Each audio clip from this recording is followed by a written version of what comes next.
ठीक है, thank you. आप सभी साहित्यिक बतकही के सदस्यों, हिंदी के पाठकों, हिंदी के विद्यार्थियों और निराला के साहित्य के प्रेमियों, मैं डॉक्टर दिवाकर, अध्यापक नवोदय विद्यालय महनगंज मेघालय। जैसा कि पहले से सुनिश्चित था,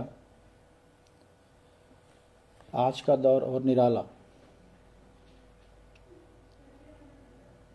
पर एक संक्षिप्त व्याख्यान और ख़ास तौर से निराला के गद्य साहित्य को लेकर के। निराला का साहित्य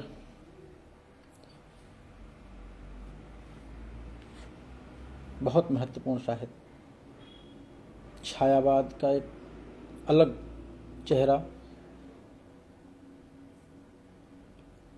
जिस पे प्रोफेसर अवधेश प्रधान जैसे मेरे गुरुवर और मेरे दूसरे गुरुवर प्रोफेसर आशीष त्रिपाठी ने राम के शक्ति पूजा जैसे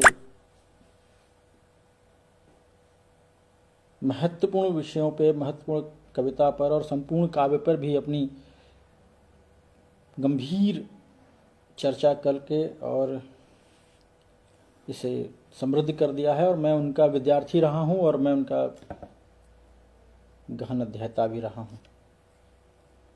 निराला मेरे बड़े प्रिय कवि रहे हैं और ये प्रेम भी हमारे गुरुओं के सानिध्य में रहने से ही उपजा है।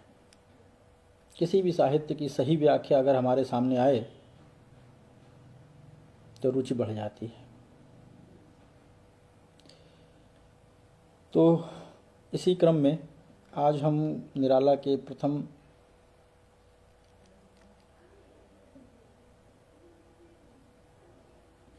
परिचय के साथ इस व्याख्यान को शुरू करते हैं। मैं व्याख्यान क्या दूंगा, मैं थोड़ी बहुत समझ जो कि अब तक के अध्ययन में मैंने किया है और अपने गुरुओं के द्वारा बार बार मिलते रहने और उनके व्याख्यानों को सुनते, तमाम लेखों को पढ़ते हुए जो मैंने सीखा है, जो मेरी समझ बनी है, मैं उस पर थोड़ी मोड़ी जो हमारी बात हो सकती है मैं करूँगा।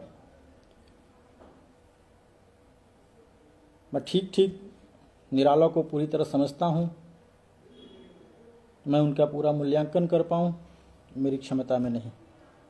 मैं उनका अध्येता हूँ, उनके साहित्य का बड़ा प्रशंसक हूँ। इस स्वीकारोक्ति के साथ निराला के गद्य साहित्य पर चर्चा करते हुए आज के दौर और निराला के साहित्य के समय का दौर, इन दोनों पे चर्चा करते हुए मैं अपनी बात को शुरू करूँगा। तो आप लोगों से विनम्र निवेदन है कि इस साहित्यिक बतकही के मंच को लगातार ऐसे चलाएं और हम जैसे, आप जैसे और सभी साहित्य प्रेमियों को एक मंच मिला है और इस तरह से ये मंच निरंतर चलता रहे, अपने ज्ञान को साझा हम लोग करते रहें। तो पुनः एक बार आप सभी लोगों का अभिनंदन, आप सभी का स्वागत। लिंक कैसे भेजा जाता है संभवतः मुझे नहीं पता। आप सभी जो है जितना हो सके लिंक भेज दें, मुझे कोई जानकारी नहीं लिंक कैसे भेजा जाता है।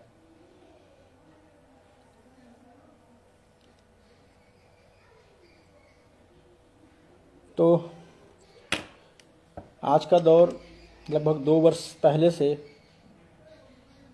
आप जानते हैं कि हम बड़े विकट समय से गुजर रहे हैं और ये दौर है हमारे यहाँ कोविड-19 पैंडेमिक का दौर। आज के दौर के बारे में थोड़ी सी चर्चा इसलिए कर रहा हूँ क्योंकि निराला का साहित्य पढ़ते समय ज़रूरी है कि हम कुछ सामयिक घटनाओं और सामयिक स्थितियों के बारे में जान लें। मैंने अध्ययन में पाया कि निराला का समय लगभग 1914, 15, 16, 17, 18, 20 और 22 तक का समय ऐसे ही महामारी का दौर रहा है। वो दौर कितनी कठिन स्थिति में बीता होगा, अब इसका मूल्यांकन करना हमारे लिए कठिन नहीं। पिछले 2019 20, 21 और हम 22 में आए हैं। लगातार तमाम तरह की महामारियों के दंश को झेलते हुए किस तरह से हमारा समाज, हमारा प्रदेश, हमारा देश और देश ही नहीं, लगभग विश्व के कई देशों में ये महामारी एक साथ रही। इससे हमारा साहित्य जगत, हमारा समाज, हमारी आर्थिक दुनिया कितने हद तक प्रभावित हुई है, इसका अनुमान लगाने की आवश्यकता नहीं। हम सब इसके प्रत्यक्ष दृष्टा हैं।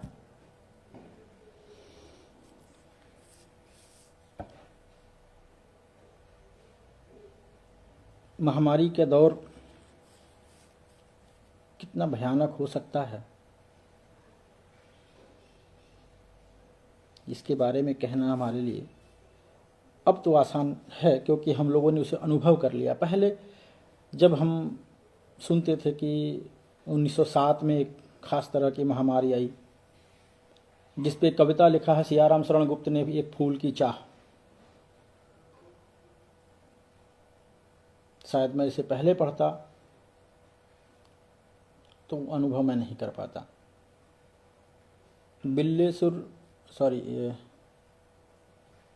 कुल्ली भाट लिखते समय जिस महामारी का, जिस स्पेनिश फ्लू और प्लेग की चर्चा निराला अपने साहित्य में करते हैं, शायद ये कोविड-19 हमारे सामने नहीं आया होता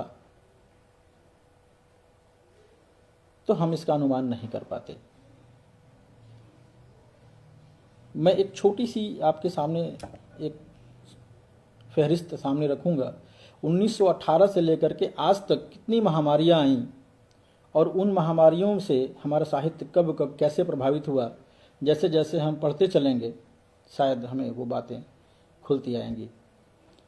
1918 में एक, जिस समय बिल्लेसुर बकरिया जैसी साहित्य की पृष्ठभूमि बन रही थी, स्पेनिश से चल करके एक वायरस आया जिसकी पहचान सबसे पहले स्पेनिश में हुई और इसीलिए उसका नाम स्पेनिश फ्लू पड़ा और उसने लगभग 3 से 4 सालों तक हमारे देश में खूब महामारी मचाई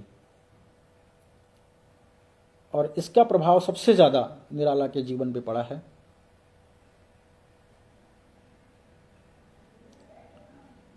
इस महामारी ने निराला का लगभग पूरा परिवार ग्रस लिया।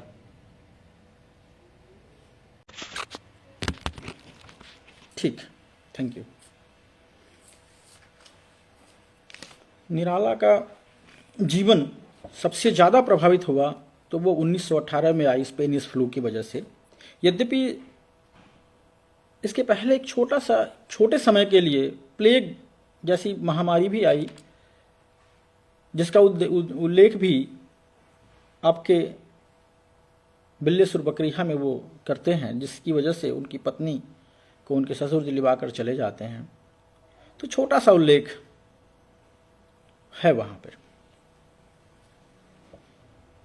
लगातार उसके बाद हमारे यहाँ 1974 में चेचक की महामारी, 1915 में एक और इन्फेलाइटिस जो शायद अभी 2015, 16, 17 में भी आया था गोरखपुर के क्षेत्र में, जहाँ लगभग सैकड़ों बच्चों की मौत हुई।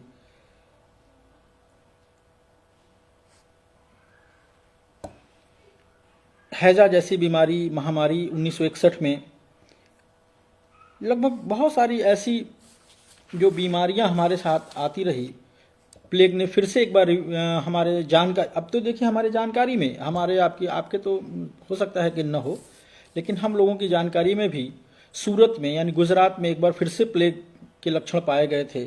लगभग 1994 में, 2002 में सार्स नाम का वायरस, 2006 में लगभग डेंगू और चिकुनगुनिया जैसे बहुत सारे वायरस आए और इन सब ने हमारे साहित्य को, हमारे समाज को, हमारे आर्थिक दुनिया को, हमारे सामाजिक और राजनीतिक सभी पक्षों को गहरे प्रभावित किया है। हेपेटाइटिस नाम की बीमारी, हालांकि हमारे तक तो नहीं आई, वो उड़ीसा वगैरह के क्षेत्रों में आके रह गई, पीलिया। और हाल के दिनों में जब से आप लोग संभवतः जानकार हुए होंगे, 2014 में जब देश में एक अफरा तफरी मच गया था कि जो चिकन खाने से या मुर्गियों में आने वाली स्वाइन फ्लू, गुजरात, राजस्थान, दिल्ली, महाराष्ट्र, तेलंगाना तमाम प्रदेशों ने इसको झेला है। फिर से मैंने बताया है कि गोरखपुर में जो बच्चों की मौत हुई इंसेफ्लाइटिस, 2018 में निपाह केरल में आया और चमगादड़ों की वजह से वो पहचाना गया, और 2019 से लगभग अभी तक लगातार कोविड-19 के बाद सेकेंड वेरिएंट आया ओमिक्रॉन, उससे हम लोग आज भी जूझ रहे हैं। उसमें कोई बताने की ज़रूरत नहीं है, उससे हम लोग प्रभावित हैं। इन सब चीज़ों को मैं इसलिए कह रहा हूं क्योंकि हमारा विषय है आज का दौर और निराला का साहित्य या निराला। अगर अन्यथा न लिया जाए तो निराला का दौर 1918 और 2019 और 2020 में कोई बहुत अंतर नहीं है। अंतर इतना है कि उस समय लगभग करोड़ों लोगों की जानें गई और आज मरने वालों की संख्या बीमारी से ज़्यादा भय की वजह से हो।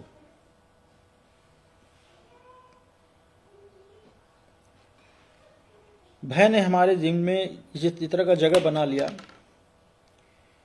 कि इतने दिनों में हम लोगों ने मौत तो नहीं झेला, लेकिन एक सोशल डिस्टेंसिंग नाम की बीमारी ने हमें ग्रस लिया।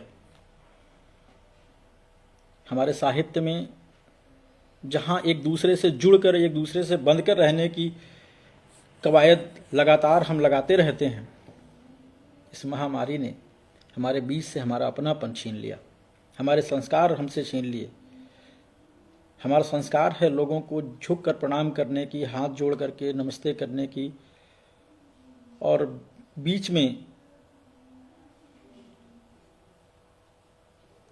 लोगों ने एक हैंडशेक करके अभिवादन करने का नया एक बहुत ही बढ़िया सा एक प्रचलन संस्कार लाया था। वो सब संस्कार जाते रहे और सिर्फ इस महामारी की वजह से। 2 गज की दूरी, मास्क है ज़रूरी, ये तक तो ठीक था, लेकिन सोशल डिस्टेंसिंग जो सामाजिक दूरी बना दी, दिलों से दिलों की दूरियां बढ़ गई। पिता ने पुत्र को संदेश देखा, पुत्र ने पिता को संदेश देखा, एक दूसरे को छू लेने के बाद हमने एक खास तरह का केमिकल सैनिटाइज़र, हैंड वॉश इत्यादि की प्रयोग करने लगे। हम लोगों ने पेस्टिसाइड्स का प्रयोग किया हुआ भोजन, सब्जी इत्यादि छोड़ दिया था। ऑर्गेनिक की तरफ हम बढ़ रहे थे, अचानक एक बीमारी आती है और सब कुछ पेस्टिसाइड से जोड़ देती है। आने वाला समय कैसा होगा अनुमान किया जाएगा। अभी तो ये दुनिया इससे उभरी ही नहीं है, और जो इन 2 सालों में हमारे साथ घटा है, इसकी क्षतिपूर्ति हो पाएगी अथवा नहीं, संदेह है। तो खैर, ये तो एक पक्ष रहा। मात्र एक पक्ष वह जिस पे बात करना बहुत ज़रूरी तो नहीं, लेकिन आज का दौर और निराला के दौर में बहुत कुछ साम्यता थी। वो एक साम्यता थी। दूसरी साम्यता मैं समझता हूँ राजनैतिक समय का रहा, राजनीति का रहा, सामाजिकता का रहा, और ये धीरे धीरे हम उनके साहित्यों की चर्चा करते हुए आगे निकलेंगे, और इसी बहाने दोनों काम होगा कि हम निराला को भी जान जाएंगे, निराला के साहित्य से भी परिचित होंगे और निराला के समय से भी। तो आगे बढ़ते हुए मैं 2-3 बातें शुरू करता हूँ। जैसा कि मैं निराला के बारे में अध्ययन किया, अभी ज़्यादा तो नहीं, लेकिन जब से आप लोगों से बात करने का मन बना है तब से मैंने थोड़ा ज़्यादा प्रयास किया है उनको पढ़ने का, जिनमें मैंने पाया कि उनको बहुत सारी उपनामों से नवाजा गया, जिनमें से आप 2-3 नाम तो प्रायः जानते हैं। उन्हें दारागंज का संत भी कहा जाता है और दीनों का मसीहा कहा जाता है। दीनों का मसीहा कहते हुए भी आपको आपने सामान्य रूप से जानते हों या न जानते हों, लेकिन अगर महादेवी वर्मा के संस्मरण पढ़ेंगे तो आपको पता चलेगा कि एक वह व्यक्ति, साथ निराला के साहित्य साधना में भी बहुत जगह ये बातें आती हैं, लेकिन जितना नज़दीकी से आपको महादेवी वर्मा के संस्मरण में ये बात देखने को मिलेगा, शायद वो साहित्य साधना में न मिले, उस तरह से न मिले। दिनों का मसीहा जो स्वयं भूखा रह करके, स्वयं ठंडी में रह करके भी दूसरों की मदद करता है, शायद इसीलिए इनको उपनाम दिया गया होगा। ओज और जागरण का कवि तो आप सब जानते हैं, छायावाद का महेश कहा जाता है, इत्यादि इत्यादि। मैंने बात इनकी शुरू करता हूं थोड़े से। एक पहला निबंध इन्होंने लिखा था बंग भाषा का उच्चारण, यहीं से मैंने इनको पढ़ना शुरू किया। जब इन्होंने बंग भाषा का उच्चारण नाम का एक लेख लिखा और उसे भेज दिया था बड़े विनम्रता के साथ, एक पत्र के साथ महावीर प्रसाद द्विवेदी के पास, तो चूंकि बहुत चर्चित न होने के कारण आपको भी संज्ञान होगा कि जूही की कली नाम की कविता के संदर्भ में भी ये चर्चा होती है कि सरस्वती पत्रिका में उसे न छाप करके उसे वापस कर दिया गया, जिसकी वजह से निराला महावीर प्रसाद द्विवेदी से काफ़ी असहमत रहे और उन्होंने बड़े विनम्रता के साथ उन्होंने पत्र लिखा और उन्होंने यह पूछा कि हमारे लेख को अगर नहीं छापना है कोई बात नहीं, लेकिन पत्रों का जवाब देना ज़रूरी मुझे लगता है कि मुझे चाहिए था। अगर नहीं दिया गया तो मुझे ये पत्र लिखने की आवश्यकता थी। अगर आप इससे बुरा मान जाएंगे तो मैं आगे से सरस्वती की आलोचना नहीं करूँगा। इस तरह से उन्होंने अपनी असहमति भी दर्ज कराई, इतने संजीदे थे। तो मैं शुरू करता हूं कि इनकी कुछ कहानियों से। इन्होंने निबंध बहुत कम लिखे हैं और आलोचना तो उससे भी कम लिखी, लेकिन थोड़ी थोड़ी बातें हम करेंगे उस पर। कहानियों से शुरू करता हूं, छोटी छोटी बातों से शुरू करता हूं। जिस दौर में इन्होंने कहानियां लिखना शुरू किया वो दौर बहुत बड़े स्तर का हो चुका था। उस समय प्रेमचंद को एक बड़े कहानीकार के रूप में जाना जाने लगा था। कहानीकार के रूप में प्रेमचंद को एक प्रतिष्ठित कहानीकार के रूप में दर्जा मिल चुका था और उस समय लगभग उसी आसपास इन्होंने भी कहानियां लिखी। इनमें से 2-3 कहानियां मैं आपसे चर्चा करूंगा, जिनमें से पहली कहानियां है लिली। लिली कहानी लिखते समय निराला ने स्त्री शिक्षा को बहुत गहरे छुआ है। आप लिली कहानी को पढ़ते समय पाएंगे कि ये तो एक तरह से रोमांस की कहानी है, रोमांटिक कहानी है, प्रेम की कहानी है, लेकिन प्रेम भी किस तरह का है। प्रेम, जैसा कि आप सब जानते हैं कि प्रेम कभी भी सोच समझ के नहीं किया जाता, प्रेम साहचर्य से हो जाता है। और ऐसा ही एक प्रेम लिली को यानी पद्मा को होता है। पद्मा का ओरिजिनल नाम उस पद्मा ही नाम है उसका, वो तो लिली उसका एक अंग्रेजी नाम है, तो मुझे पद्मा ही कहना चाहिए, पद्मा और लिली। पद्मा का प्रेम और उसके नायक का प्रेम बहुत ही आदर्शवादी प्रेम है। प्रेम का परवान चढ़ता है और लोगों के निगाह में भी आता है। माता से पूछने पर माता से पूछती हैं कि क्या तुम अमुक व्यक्ति से प्रेम नहीं करते? स्वीकार करती है, स्वीकार करती है कि प्रेम करती हूं। लेकिन इसका यह मतलब तो नहीं कि प्रेम का मतलब विवाह हो। निराला के कहने का आशय यही है, हर प्रेम का अंत विवाह नहीं होता। प्रेम पर किसी का अंकुश नहीं है, विवाह पे अंकुश हो सकता है। कहानी का जो मूल उद्देश्य है, इतना ही बताना था लेखक को कि यह अंतरजातीय विवाह की जो समस्या है, कितना भी गहरा आप प्रेम कर लो, कितने भी आप शिक्षित हो जाओ, सफल हो जाओ, लेकिन यदि आप अंतरजातीय विवाह करना चाहते हो तो आज के दौर में ये संभव नहीं, ये तब नहीं था। और अगर मैं ठीक ठीक कह पाऊंगा तो बहुत ज़्यादा इसे छूट आज भी नहीं मिली है। आज भी अधिकांश जोड़े अंतर्जातीय विवाह की बलि चढ़ जाते हैं। इस तरह के मनोभावों की वजह से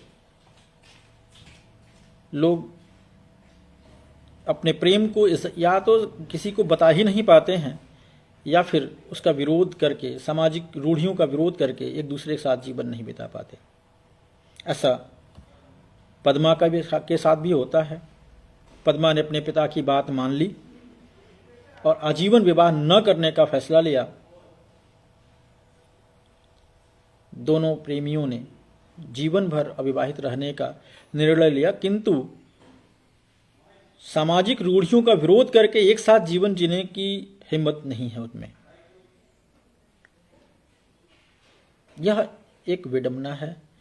उनकी कहानी का उद्देश्य है कि आप इस प्रकार निर्णय करें कि क्या ऐसे लोगों को जो विदेश से बैरिस्टर होके आते हैं, अपने यहाँ ग्रेजुएट है, 1930, 35, 32 के आसपास के ग्रेजुएट और बैरिस्टर होने का मतलब आज के हायर एजुकेशन के 10 गुना महत्वपूर्ण माना जाएगा उन्हें। जिस समय स्कूल में भी दाखिला करना सबके लिए मुश्किल था, उस समय वेल ग्रेजुएट। लेकिन प्रेम, समाज, शिक्षा के ऊपर भारी पड़ता है। दूसरी बात मैं करते हुए बताऊंगा कि एक उन्होंने कहानी लिखी है, कहानी क्या कहूँगा, उसे व्यंग कहूँ तो ज़्यादा अच्छा है। श्रीमती गजानन, ऐसा ही कुछ आप उसको पढ़ते हुए पाएंगे, लगभग ऐसी ही कहानी है वो। वहाँ भी जिस तरह से प्रेमचंद निर्मला लिख रहे होते हैं, बेमेल विवाह की बात कर रहे होते हैं, तो श्रीमती गजानन शास्त्री की कहानी भी लगभग ऐसी ही है कि एक ऐसी बेटी जो किसी जमींदार की बेटी है, संभवतः ब्राह्मण परिवार की है, और उसको भी प्रेम हो जाता है अंतर्जातीय। वो प्रेम करती है जिससे, वह भी इलाहाबाद यूनिवर्सिटी से ग्रेजुएट है। वो खुद भी अपने नायिका भी खुद अपने पिता के सानिध्य में रह करके संस्कृत की अच्छी जानकार है, साक्षात सरस्वती की प्रतिमूर्ति जैसी है। दोनों बहुत अच्छे शिक्षित हैं और अच्छे परिवार से हैं, लेकिन तब भी धर्म की रक्षा के लिए उस नायिका सुपर्णा की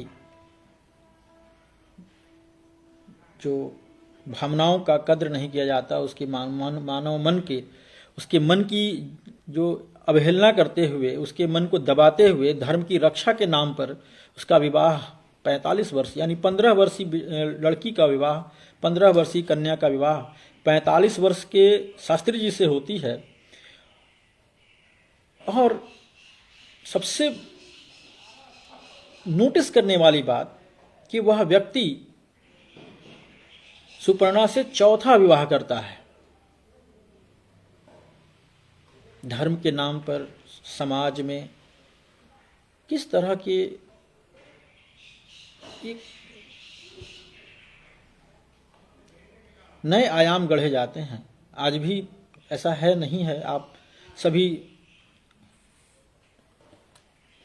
इस बात का अवलोकन और अनुशीलन करेंगे कि आप भी अपने समाज में झांक के देखेंगे क्या ऐसा है या नहीं है। अगर है तो कल का दौर और आज के दौर में बहुत अंतर नहीं है।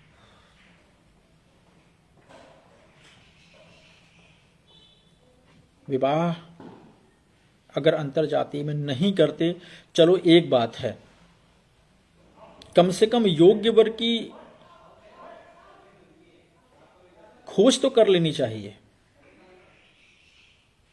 और आपको जान के हैरानी होगी कि वो चौथा विवाह भी करता है तो बाकायदा दहेज लेकर के। दहेज प्रथा भी उतना ही,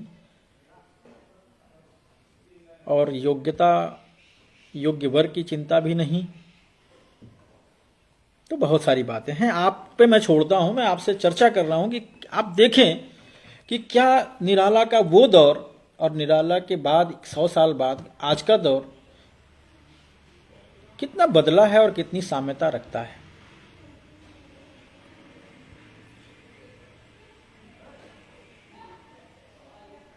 ऐसे ही कई, इस बीच में एक उन्होंने कहानी चतुरी चमार लिखा। चतुरी चमार को लिखते समय उन्होंने बहुत कुछ इस तरह की भावनाएं तो नहीं डाली, लेकिन उन्होंने जो दलितीय चेतना के तहत लोगों के मन में मानसिकता में जो चमार शब्द का एक खास तरह की अर्थ व्यंजना है, उसे तोड़ने की कोशिश करी है। और हास्य व्यंग कह लीजिए या उसे बाल साहित्य कह लीजिए, लेकिन ठीक ठाक है, पढ़ने लायक है। और मैं बहुत उसे अपने चेतना से नहीं जोड़ पाता हूँ। इस तरह की बातें तो मात्र बाल साहित्य में, जैसे उन्होंने बहुत सारे बाल साहित्य लिखे हैं, मुझे अगर उसके बारे में अपनी राय देनी हो तो मैं उसे बाल साहित्य में रखना ज़्यादा उचित समझूंगा। धीरे धीरे मैं आपको आगे ले चलता हूँ उनकी उपन्यास की तरफ। जैसा कि उन्होंने अलका के संदर्भ में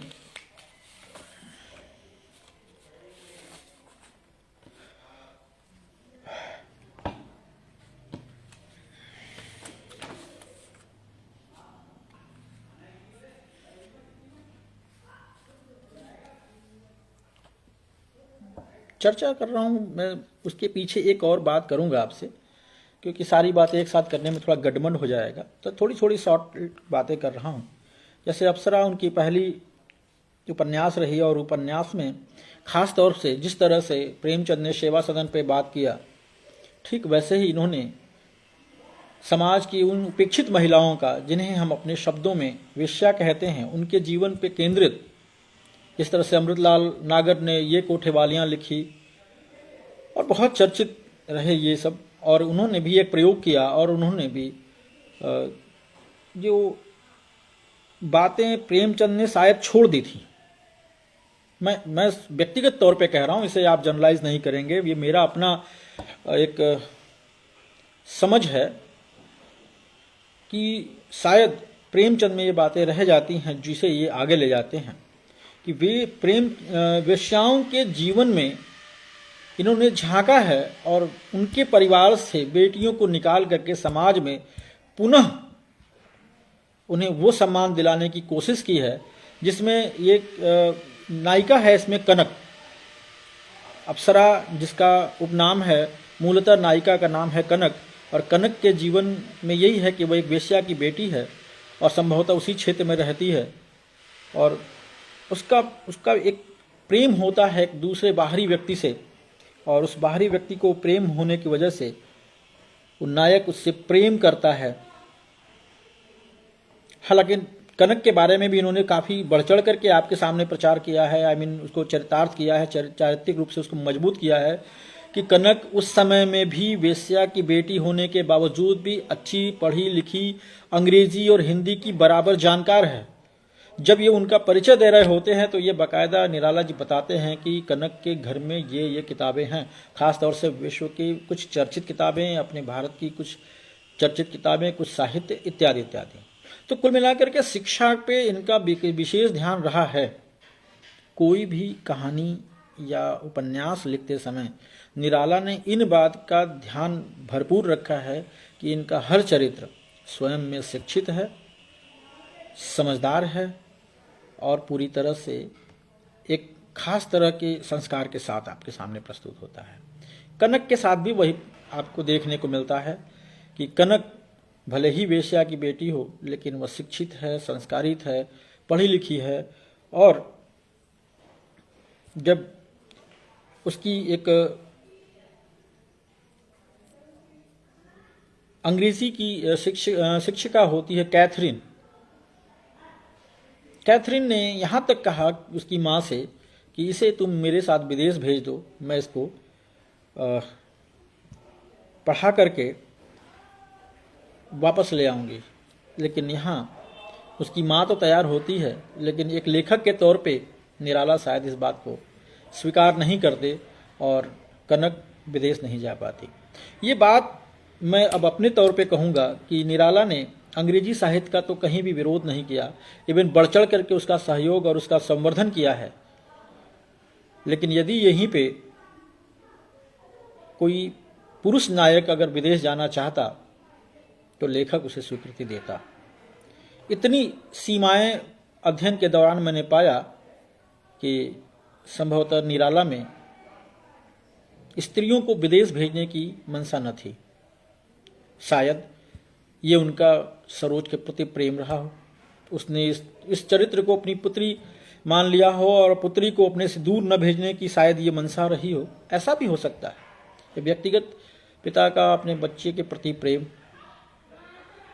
अलग न कर पाना, कनक में शायद अपनी पुत्री सरोज को देख लेना, ये मेरा अनुमान है। लेकिन स्त्री को विदेश भेजना उन्होंने स्वीकार नहीं किया है। और साथ ही दूसरे नायक विदेश जाते हैं, वहाँ से अध्ययन करते हैं, अध्ययन करके वापस आते हैं। निराला ने शिक्षा को इतना तक महत्व दिया है कि उन्होंने पहले ही उपन्यास में एक नई तरह का स्कूल खोलने का और लोगों को शिक्षित करने का राय दे दिया है।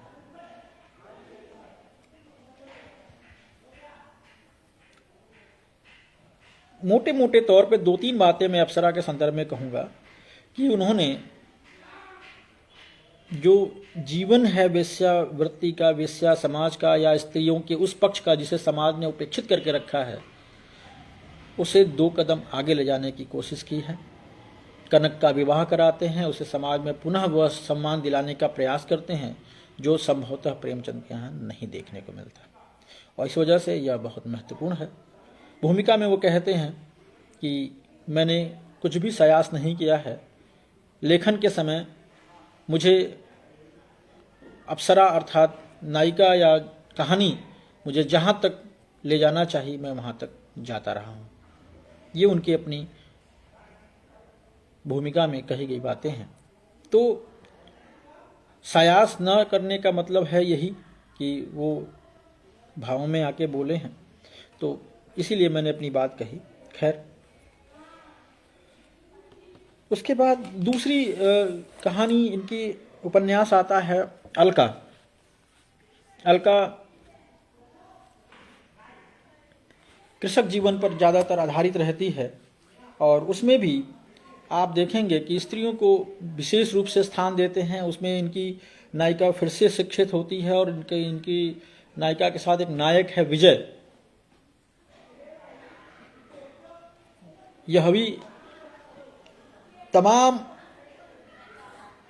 समस्याओं के बाद, यहाँ तक कि देशभक्ति राष्ट्रभक्ति के नाम पर जेल जाने के बाद, वापस आने के बाद उसने अपना नाम परिवर्तित किया और नाम परिवर्तन करके पुनः वह समाज सेवा में लग जाता है।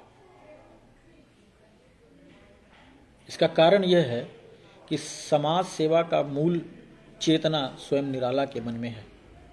निराला ने आजीवन समाज को सब कुछ समर्पित कर दिए, स्वयं को समर्पित कर दिए थे। अतः इनके दिल से जो भी, इनके मन से, इनके कलम से जो भी चरित्र निकल कर आता है वह मूलतः समाज सेवा के लिए ही समर्पित होता है। इनका कोई भी चरित्र अगर अध्ययन के लिए घर से निकलता है, शहर की ओर जाता है, गांव से शहर की ओर जाता है, व्यापार के लिए शहर से दूर जाता है, प्रवास करता है, तो वह वहीं का नहीं रहे हो जाता। वह वापस आता है और समाज को एक नई दिशा देने का प्रयास करता है। यह प्रयास समाज सेवा के लिए समर्पित रहता है।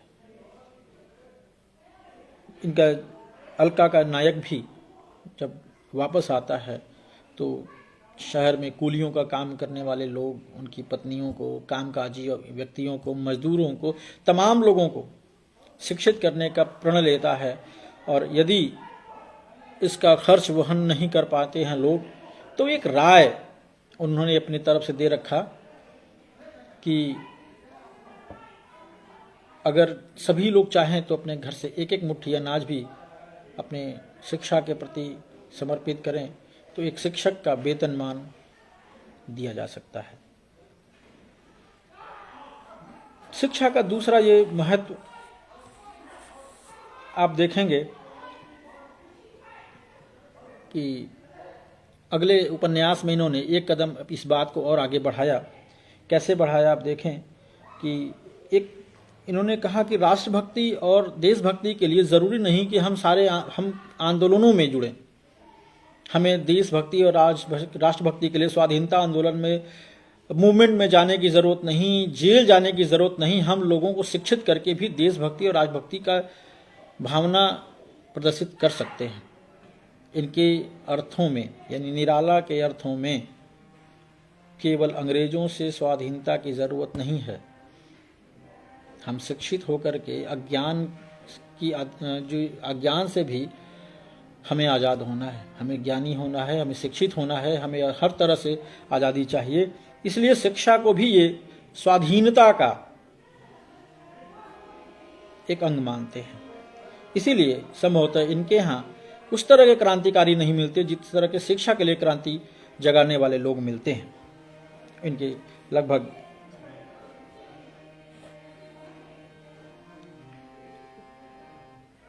सभी चरित्रों में शिक्षा के प्रति विशेष लगाव आपको नोटिस करने को मिलती है। एक और उपन्यास की चर्चा करूंगा, मैं ज़्यादा लंबा नहीं करूंगा इस बात को। निरुपमा नाम का उपन्यास है इनका, जिसको फिर से शिक्षा के काफ़ी नज़दीक इन्होंने प्रेमचंद के नज़दीक जा करके उसको यथार्थ बोध से जोड़ते हैं। घटनाएं थोड़ी कम करते हैं, भाषा भी थोड़ी आसान हो जाती है और इनका जो मैटर भी है वह भी एक कदम आगे बढ़ता है। इनका यह नायक, निरुपमा का नायक, जो अपने देश में ही नहीं ये विदेश जाता है, वहाँ से डिलीट और पीएचडी करके आता है। लेकिन जो समस्या आज की है शिक्षा में बेरोजगारी का, उस समय 1936, 37, 38, 1949 में भी थी, 1939 में भी थी। इन्होंने दिखाया है कि जो व्यक्ति विदेश जा करके पीएचडी करके वापस आता है उसे अपने यहाँ स्वाभिमान से जीने के लिए जूते पालिश करना पड़ता है, क्योंकि शिक्षा में नियुक्ति को भाई भतीजावाद, परिवारवाद, भ्रष्टाचार ने ग्रस रखा है। क्या आज के दौर में ऐसा नहीं है? विचारणीय है। क्या हमारा लेखक भविष्य दृष्टा नहीं है? उसने जो अपने स्थिति, अपने समय के बारे में, अपने समय के परिस्थितियों के बारे में लिखा है, क्या वो 100 सालों में बदल पाया? विचार करने की बात है।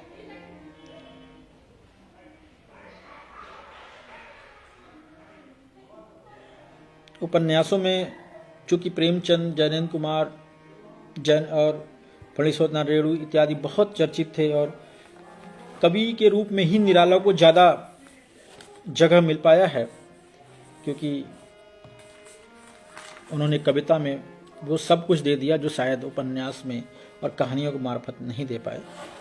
लेकिन फिर भी कोशिश और अपने मन की बात, अपने समय की बात, अपने अपने दौर की बात जो उनके मन में चल रहा होता है उसे रखने का उन्होंने हर संभव प्रयास किया है। लेकिन पाठकों को जो चाहिए वो अपने समझ की बात होती है। चर्चा करते हुए मैं आगे चल के बात करता हूँ एक उपन्यास जैसा ही चरित्र जो हमारे शायद बीएचयू के पढ़ते समय एक बहुत ही अच्छी किताब निराला की लगी थी, कुल्ली भाट, जिसे ना तो हम उपन्यास कह पाते हैं और ना ही कथेतर विधाओं में किसी एक में से बांट पाते हैं। तो कहीं कहीं उसे संस्मरण के रूप में पढ़ा जाता है, कहीं रेखा चित्र के रूप में, कहीं एक नए शब्द की खोज की गई उपन्यासिका कहें, चाहे जो भी। लेकिन निराला स्वयं इसमें बातचीत करते हैं तो ज़्यादातर संस्मरण की तरह दिखता है। और मूलतः आज के दौर और निराला के दौर को समझने के लिए कुल्ली भाट नाम का यह संस्मरण, रेखा चित्र या उपन्यासिका सबसे ज़्यादा समीचीन लगती है। उस दौर में स्त्री उस दौर में पैंडेमिक यानी महामारी, उस दौर में समाज में लोगों की मानसिकता और एक सबसे चर्चित समस्या समलैंगिकता, इन सबको एक साथ समेटने का कोशिश उन्होंने किया है। आप पाएंगे कि आज जिस पे हम अभी लेटेस्ट बॉलीवुड से आई हुई एक मूवी है बधाई दो, 100 साल बाद आती है। कुल्ली भाट में आपको ये चीजें उसी समय दिख जाएंगी। कितना भविष्य के दूर से देखने और समझने वाली बात। कुल्ली भाट में एक साधारण व्यक्ति को कैसे असाधारणता की तरफ ले जाते हैं, और बावजूद वह व्यक्ति जो पूरे समाज के लिए दिन रात एक करके मेहनत करता है, हमारा समाज उसको क्या फीडबैक देता है। वो कुल्ली भाट जिसकी जो छवि थी वो नकारात्मक छवि के रूप में पूरे गांव में, पूरे क्षेत्र में जाने जाने वाला व्यक्ति जब सेवा भाव से उतरता है, महामारी के दौर में वो घर घर जा कर के लोगों की सेवा को प्रतिबद्ध है, और इतना प्रतिबद्धता था कि उसने अपनी जान तक की परवाह न की। अंततः वो सेवा भाव से सेवा करते करते अंत में मृत्यु को प्राप्त होते हैं, उनकी मृत्यु हो जाती है। और आप पाएंगे पढ़ते समय जो लोग हमारे बेचुक विद्यार्थी हैं, कहना नहीं, वो तो जानते हैं, पढ़े हैं, उनके अंतिम संस्कार को कोई आगे नहीं आता। सब डरते हैं कि मेरे घर विवाह कौन करेगा। ब्राह्मण भी उनके अंतिम संस्कार का क्रियाविधि करने को नहीं आता। वो व्यक्ति जो भी तत्काल सबके सामने पूरे समाज में निकल करके दिन रात एक करके सबकी सेवा कर रहा था, अंततः निराला स्वयं अपने हाथों से इसका अंतिम संस्कार करते हैं। यद्यपि ये निराला को कर्मकांड के बारे में कोई जानकारी नहीं, लेकिन बावजूद उनकी अंतिम संस्कार को निराला स्वयं संपन्न करते हैं। तो समाज का ये संवेदनहीन, असंवेदनशीलता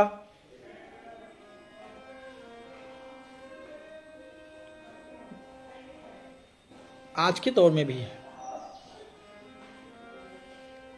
आज के कोविड-19 के समय में भी हम कितने सशंकित थे। अपने घर के लोगों को मरते हुए, तड़पते हुए देख करके भी कुछ लोग घर से निकलते नहीं थे, क्योंकि उन्हें हम सब ने देखा है, महसूस किया है। हजार हजार किलोमीटर पैदल आने वाले लोगों को देखा है। बहुत मार्मिक समय रहा है, उस पर तो चर्चा करने पर आदमी भावुक हो उठता है। तो कुल्ली भाट अकेले में, अगर गद्य साहित्य को, पूरे गद्य साहित्य को अगर न लिया जाए, केवल कुल्ली भाट को लेकर के अगर हम लोग निराला के साहित्य, गद्य साहित्य को अगर देखने लगे, तो जिस तरह से वो राम की शक्ति पूजा उनका संपूर्ण काव्य को एक तरफ रख करके, और राम की शक्ति पूजा अकेले उनका प्रतिनिधित्व करती है, ठीक वैसे ही संपूर्ण गद्य साहित्य में उपन्यास, कहानी, आलोचना एक तरफ कर दें और केवल कुल्ली भाट को एक तरफ कर दें, तो निराला फिर भी जाने जाएंगे। निराला का पहचान गद्य साहित्य में बना रहेगा।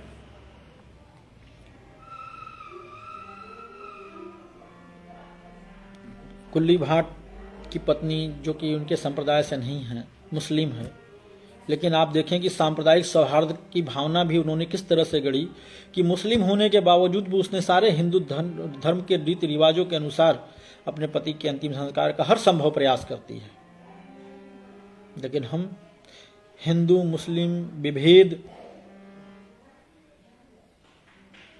को अपने दिल में लेके चलते हैं, और तात्कालिक राजनीतिक पार्टियों ने भी इसको खूब हवाएं दी हैं। एक खास पार्टी पक्ष में है और दूसरी खास पार्टी उसके विपक्ष में है, और पूरे देश में हिंदू बनाम मुसलमान का एक माहौल पैदा करता है कि हम अपने बगल में रह रहे रहीम चाचा पे भी शक करते हैं कि कब वो कहीं रात में आकर हमारी गर्दन न काट दें। तो इस तरह का एक खास वातावरण बना करके लोगों ने रखा है। और ऐसे समय में अगर हमें कुल्ली भाट पढ़ने को मिले, जहाँ एक ब्राह्मण किसी मुस्लिम परिवार की बच्ची को अपने से विवाह करता है और समाज के खिलाफ खड़े होकर के उसके साथ जीवन निर्वाह करता है, तो एक तरह का खास तरह का सांप्रदायिक सौहार्द का भी संदेश कुल्ली भाट में देखने को मिल जाता है। आपकी मर्जी, आप इसे कैसे देखते हो। लेखक ने तो संभवतः ऐसे ही देखा है। निराला के चरित्र चाहे किसी भी साहित्य के हों, वो समाज में एक अपने खास तरह की पहचान रखते हैं। चाहे वो बिल्लेसर बकरीहा हो, ब्राह्मण होकर के भी बकरी पालन करना, ब्राह्मण होकर के मेहनत से खेती करना, ब्राह्मण होकर के किसी की भी अनावश्यक किसी से धन संपदा का जो है हड़प नहीं करना, न तमाम तरह की चीज़ें जो है वो समाज से बिल्कुल अलग हट जाता है। वो विदेश यानी बंगाल जाता है, कमा कर आता है, पैसे लाता है, लोगों ने उसको बहुत सारी राय दी, तमाम तुम ऐसे करो वैसे करो, वो किसी की नहीं सुनता। वो अपने मन की सुनता है, अपने तरीके से काम करता है, और शायद इसीलिए समाज उसे सदैव अपने से दूर रखता है। बकरीहा, जबकि बिल्लेसुर को बकरीहा नहीं होना चाहिए था। हमारे समाज ने ये धारणाएं बना रखी है कि ये खास समाज के लोग, ये खास समाज के लोग ही ऐसा कोई काम करेंगे। एक हमारे समाज का एक पक्ष है गड़ेरिया, केवल उसी को बकरी पालन करने का अधिकार है और कोई नहीं कर सकता। खासतौर ब्राह्मण तो बिल्कुल नहीं करेगा, चाहे कितना भी उसमें लाभ हो, लाभ नहीं हो चलेगा, लेकिन ब्राह्मण वो काम नहीं करेगा क्योंकि समाज उसे स्वीकृति नहीं देता। ऐसे समाज को ठेंगा दिखाते हैं, ऐसे लोगों को बल्कि जवाब देते हैं। जो लोग इनको इस काम से रोकते हैं वो उनका प्रतिकार करते हुए बकरियों का नाम उन लोगों के नाम पर रखते हैं और उन्हें सुना करके उसे संबोधित करते हैं। ये निराला ही कर सकते थे। निराला का जीवन कितना कष्टप्रद रहा है, इसके बारे में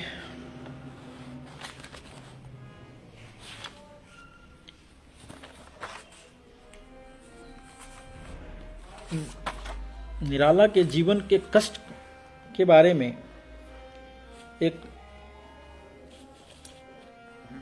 बात, खैर मैक्सिम गोर्की के जीवन के कष्टों के बारे में देख करके जिस तरह से टॉलस्टॉय ने कहा था कि इतना भीषण दर्द, इतनी तकलीफें सहने के बाद कोई व्यक्ति इतना मार्मिक कैसे हो सकता है, ठीक वैसे ही जीवन के हर विष को पी लेने के बाद निराला जैसा साहित्य इतना मार्मिक कैसे हो सकता है। उसके जीवन में तो विषय ही विषय है।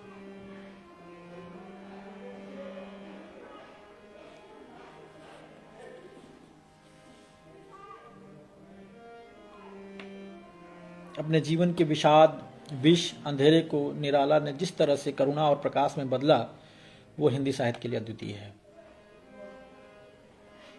निराला के साहित्य में निराशा है। बहुत बार वो निराश होते हैं तो उनकी कविताओं में निराशा झलकती है, लेकिन उनके गद्य साहित्य में कहीं निराशा आपको नहीं मिलेगी।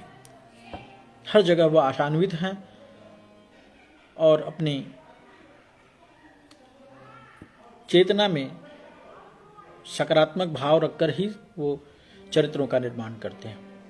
उनका हर चरित्र समाज सेवा के समर्पित है, उनका हर चरित्र शिक्षित है और उनका हर चरित्र समाज में एक नई तरह की चेतना पैदा करता है, एक नई तरह का चरित्र गढ़ता है।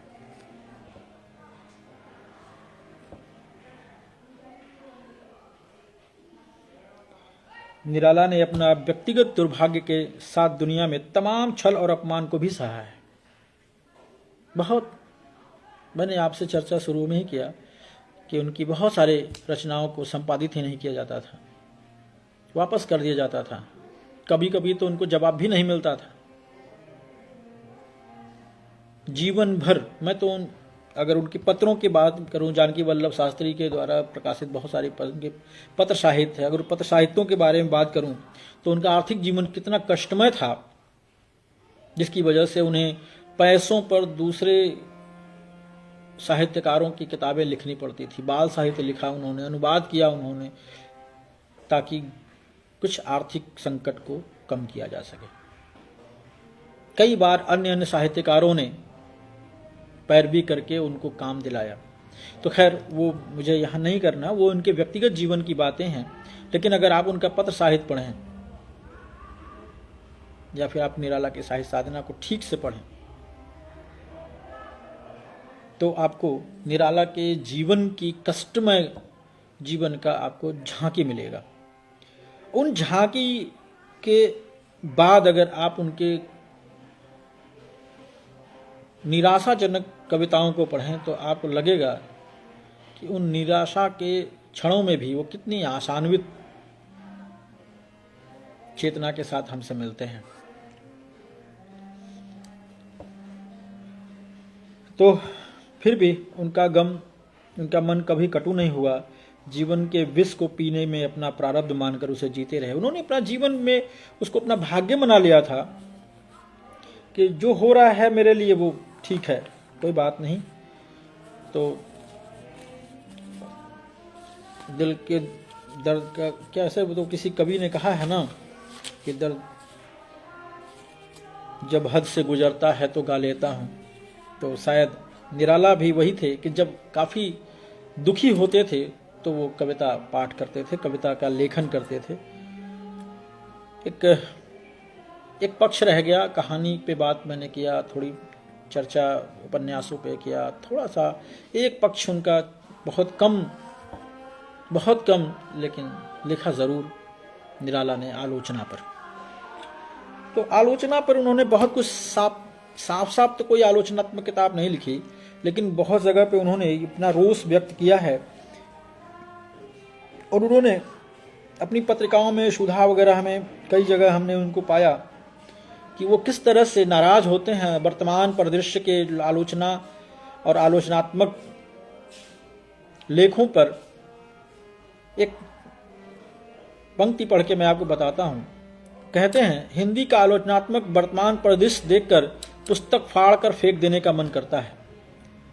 वह मानवीय मन से बहुत दूर, इतना जड़, इतना स्थूल है कि अभी उसमें बहुत सी उन्नति बाकी है। एक्चुअल में मैं भी इस बात से आज भी सहमत हूं कि आलोचना का स्तर बिल्कुल लोगों ने जमींदोज कर दिया है। कुछ 10% अगर आलोचनाओं को छोड़ दिया जाए तो जो आज फेसबुक या दुनिया ने आलोचना लिखना शुरू किया है, लोग तमाम रिव्यूज़ आ रहे हैं, तमाम लोगों ने किताबों की जो है आलोचनाएं लिखनी शुरू कर दी हैं, और तमाम लोगों ने जो दैनिक अखबारों में लिखना शुरू कर दिया है, वो कितने मूल्य का है ये तो आप अध्ययन करके जानते हैं। आलोचना के कुछ सिद्धांत है, उन सिद्धांतों को तो बहरहाल इसमें कुछ कमियां हमारे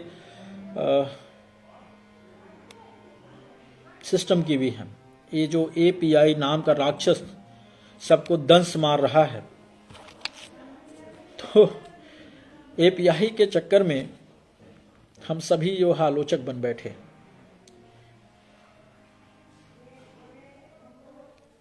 API ने हर उस व्यक्ति को आलोचक बना दिया जिसने ठीक से अभी कविता पढ़ना भी नहीं सीखा है।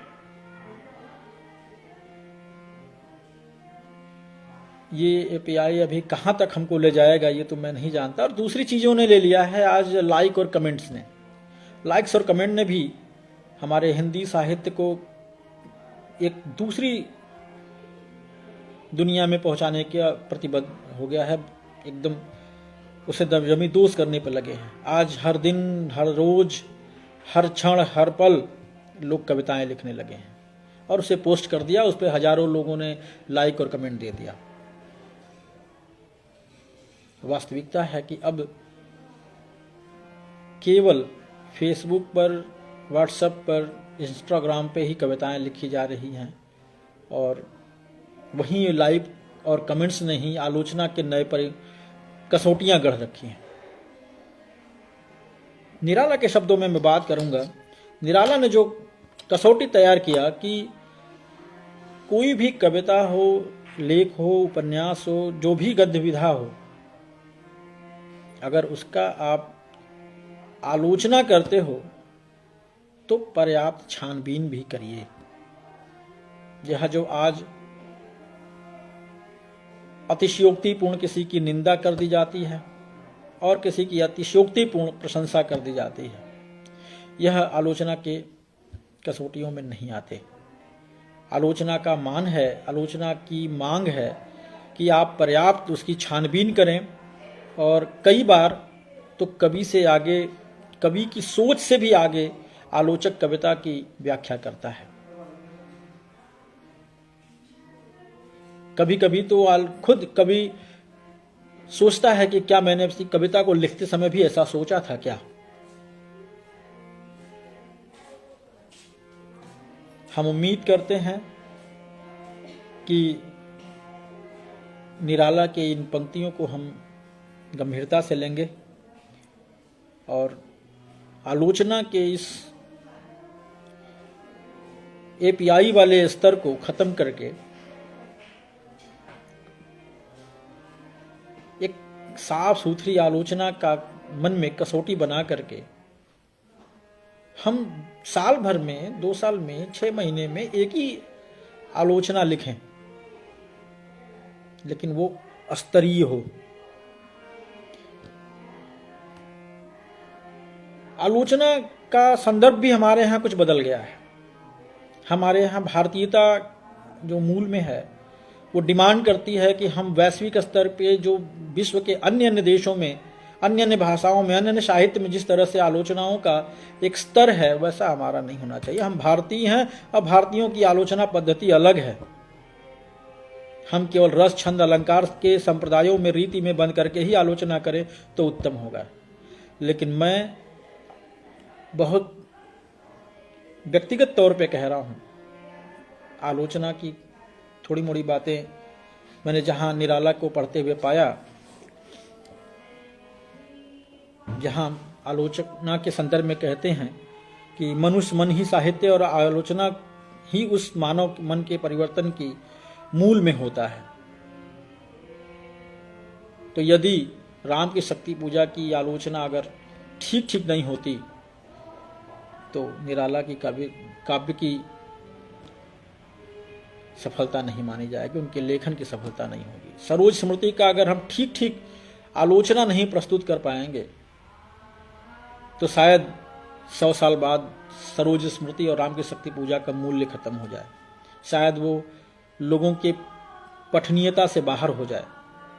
इसलिए आलोचना के पक्ष में आते हुए निराला बहुत सजग होते हैं।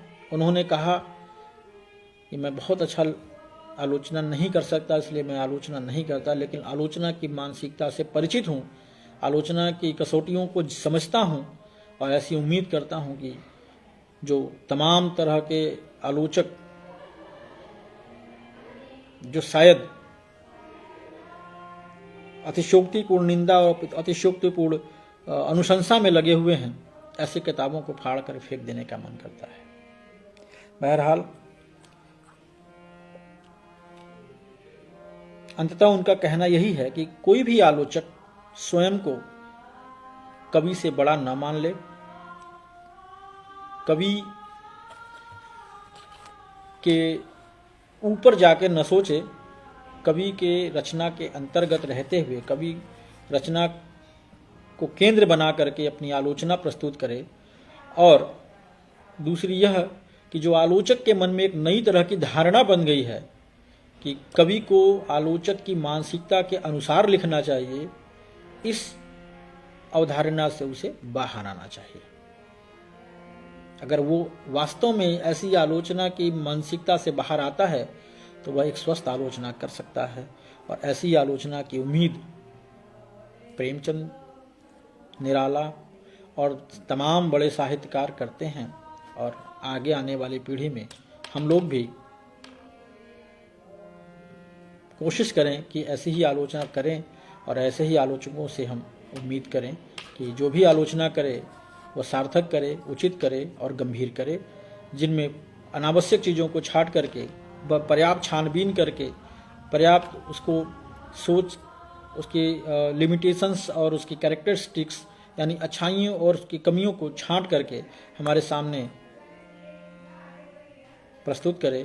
ऐसी ही उम्मीद के साथ आलोचना की उम्मीद करते हैं। तो खैर बहरहाल मैंने बहुत समय बात कर लिया और इसी सब भावों के साथ मैं कवि निराला को तो मैं कुछ अभी कहना ही नहीं चाहता, क्योंकि मैंने सुना है अपने गुरुवर प्रोफेसर अवधेश प्रधान को और अपने गुरुवर प्रोफेसर आशीष त्रिपाठी को, उनके सामने मैं कुछ बोल पाऊँ अभी मेरी इतनी सामर्थ्य नहीं। तो निराला के गद्य साहित्य पर जितना भी मुझे समुचित लगा, समीचीन लगा, मैंने कहा। बाकी आप सभी साहित्यिक बतकही पे के सदस्यों को और उनमें जुड़े सभी लोगों को मैं बहुत बहुत धन्यवाद देता हूं कि उन्होंने इतना समय दिया, इतना गंभीरता से सुना। और आगे भी हम लोग इस पे तमाम विषयों पे चर्चा परिचर्चा करते रहेंगे। ऐसी शुभेच्छा के साथ आप सभी को धन्यवाद, आप सभी को प्रणाम, बहुत बहुत आभार।